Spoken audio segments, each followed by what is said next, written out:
Hey everybody, it's Jason Blaha here, and I had a subscriber ask a question. He wants to know, as a 47-year-old lifter himself, who tried to do my novice program, said it did bury him, by the way, is it possible still for older lifters to reach the strength standards I usually give for people to be completely done with my novice program, which is a 2-plate per side bench press, 3-plate per side squat, 4-plate per side deadlift, 4 reps? Before they're a true intermediate and strong enough to go into an intermediate style program?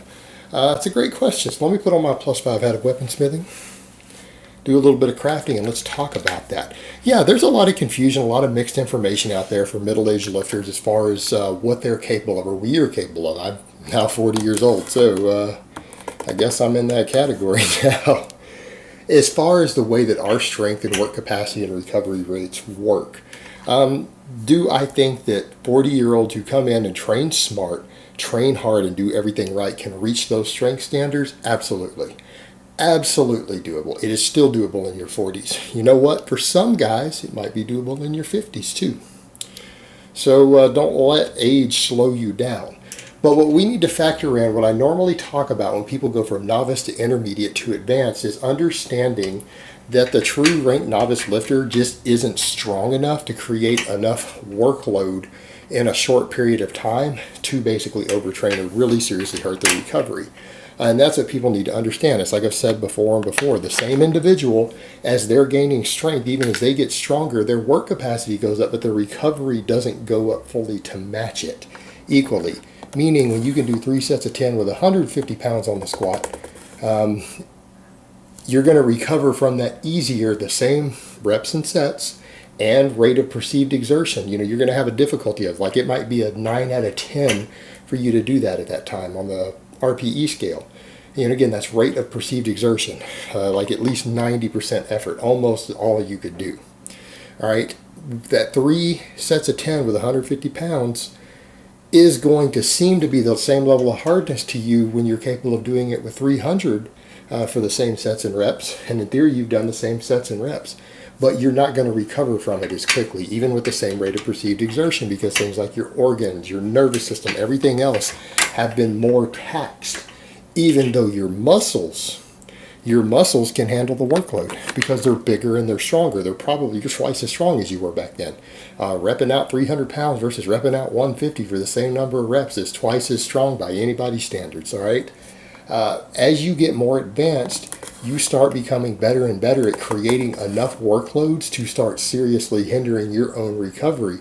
Meaning, the ranked novice probably isn't strong enough to do a 30-minute workout to where they don't regain almost all their strength again by the next day. And certainly by the 48-hour mark, they're going to be just as strong. They're going to have recovered enough to train again with near maximum effectiveness. As you get more advanced, you're capable of generating workloads that you can't recover from that fast. All right, you're capable of really beating yourself up. And the stronger you get, the more you're able to generate workloads that are higher and higher and higher and further beyond what you can recover from quickly. That's why you see a lot of intermediate lifting programs, they start having undulating days, meaning they actually have light days programmed in there. Like a true full body intermediate program, a lot of the good ones out there that are for intermediates to early advanced lifters, they actually have lighter days programmed in. You might actually come in and do 5 reps with a lighter weight than you did 5 reps with on a different day that week, and still count it as a workout, because your recovery is going to undulate more because you're stronger. You're capable of beating your body up more. It's not just about how strong you are. Now, what gets interesting, as we get older, our recovery slows a little bit, but we're still capable of adapting to exercise. And that's a beautiful thing about the human body. And that's irrespective of how old you get, up until, an extreme threshold. Obviously an 80-year-old man is going to be an exception to this rule. But generally speaking, the most amazing thing about the human body is that when you compare it to an engine or another machine, you take an engine that is capable of generating 10 horsepower and you subject it to a 12 horsepower load. What happens to that engine? It burns up, it breaks down, it wears out. It will break under the stress eventually. It's a matter of time, but it will happen. Might happen fast, might happen slow, but it will break from that workload. The human body, if you carefully subject a 10 horsepower human to 11 or 12 horsepower load and given enough time to recover and adapt to it, it will become a 12 horsepower engine. The human body is amazing like that. It is an amazing adaptable machine. The thing that we run into as we get older, we recover slower. And I know some guys who are older, I've seen guys chime in on this. They're like, well, I'm older. I'm at 42 or whatever. I had a guy post something like that the other day, and I outwork guys in the 20 all day long in the gym. I lift more weights for more reps, can even do more sets than them. My work capacity and my workloads are higher than theirs are. And you know what? That's actually possible. If you've been in the gym a lot of years, I don't think that he's lying. I believe him. No reason to think that he's lying. But what I would point out to that guy, particularly if there's no extra supplementation involved, hormonal supplementation to keep your recovery as high, you also can't repeat it again as fast as they can. You can probably outwork them, but you're going to recover slower from it than they will. And that's the problem with it. As we get older, particularly things like our connective tissue recovers slower from training. So we really have a couple of choices as far as being a little older lifters. A couple different options as far as our training goes. We can either train with the same sort of workloads that the kids do, meaning sure, you could try to run my novice program, the full 5x5 version of it if you're past 35, and I recommend it generally not to run it if you're older than 35. You could run it, but you can be able to handle it 3 days a week. And that's the problem. And a lot of these guys realize, well, no, I couldn't train that hard 3 days a week. All right, no, I can't. And I can't handle the progression. I start stalling. I start regressing. I start overtraining. Of course, particularly your connective tissue starts aching. And that's the thing that the guy who can outwork those kids, if he's not on any drugs, maybe he can once or twice a week. But you put him in the gym 3 days, 4 days against those same kids, and have them try to do the same workloads, particularly you start doing a high frequency style training where you're squatting every training session, deadlifting every training session. No, those kids are going to outwork you because they're going to recover faster between workouts. You can out-train them once or twice a week. You're not going to recover from it so easily when you start going beyond that. If you're really pushing it harder than they are. Maybe if you're doing a body part split, but body part splits aren't really that taxing. Because they have days in there to where you really are just doing a lot of flow. It's not the same thing. So the issue you've got is you can either reduce the frequency, you can reduce the workload, or you can go to an intermediate style template. And the thing is, that's the thing, as you're older, you need less workload to seriously impede your recovery ability. So as you're older, you're going to have to train a little bit smarter. You can still train hard, but that's the beauty of being older. Older individuals have oftentimes had a lot of life lessons. We've had a lot of speed bumps we've hit in our life. We've had a lot of things that teach us to be patient, to think things through, to have a plan, to have a strategy before we jump into anything. We don't just do things randomly, don't do things arbitrarily. As you get older, you learn that's a real bad idea.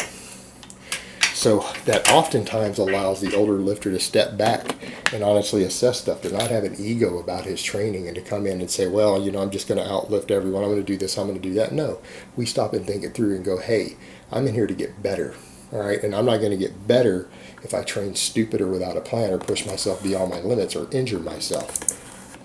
But if we can get on a good plan, we'll be okay. So I would say a older lifter like that, if you try to run a novice style program, you might need to cut the progression rate down or even have a light day every week. Almost treat it like an intermediate program. You can still run a novice program, but treat it like an intermediate program. Meaning you might have to go lighter on Wednesdays. You might have to reduce every other workout, reduce the weights on the bar 10% and then go back to them. You might have to cut the progression down. If you're supposed to be adding 20 pounds to an exercise every month, you might only add 10. You're going to have to keep your progression smaller to keep pace with your recovery. Your other option is to just run a true intermediate program. Maybe you could start out with a milder novice program like my linear hypertrophy or the cutting version of my 5x5 for a little while. But once you get 6 months in, you might not reach my standards because those standards are set for healthy young men somewhere between ages about 18 and 35. All right, that is who those standards are for. You might not reach those standards before you need an intermediate template. It might be 30 or 40 pounds less on the bar. It might be 50 pounds less on the bar before you start stalling, regressing, finding that program beats you up, and then it's time to go over to an intermediate program. But you know what? An intermediate program, if you're a little bit older of a lifter who doesn't adapt and recover from the workloads of a novice program as much, it's probably going to put you right about the right progression rate, right about the same intensities, right about the right workloads that you need for you to make continual progress. Are you going to make half the progress of a guy who's 25? Yes, you are. You're going to make half the progress. But as we get older, we understand that we're in the long game. All right? So you're doing this at 47. Maybe you started at 46. All right, so it might take you twice as long to get the results. You might get the results at half the rate. But if you stick it out to your 50 and you do 4 years, you're going to make just as much progress as some of these kids do in 2 years who are 22. You'll still get there. Just that you're playing a longer game than they are. You're playing a smarter game, because if you do it this way and you do it smart, you're not going to get beat up. You're not going to get hurt. You're not going to get injured. You're just going to make continual progress. And that's the thing. Fitness, training, gaining muscle, gaining strength, all these things, they are best described. There's an analogy used that gaining muscle and fitness are a marathon, not a sprint. And the older lifters realize that more and more, a lot better than the younger guys do. And when we treat it that way, that it's a way of life, it's a long-term game, it's about the journey, we tend to do better, and we get there injury-free, we get there without getting hurt. And who knows, before long, you could be in your late 40s, be 50-year-old, and be stronger and fitter than 2/3 of these 20-year-old kids in the gym. And you know what? Maybe be a role model for them, give them something to look up to. Maybe you'll be able to then give them some advice, and they'll listen because they see an older guy doing better than they are, and they might be like, hey, this dude might know something. All right, guys, but that's really all I have to say on that today. I hope it's been informative, and I will talk to you guys next time.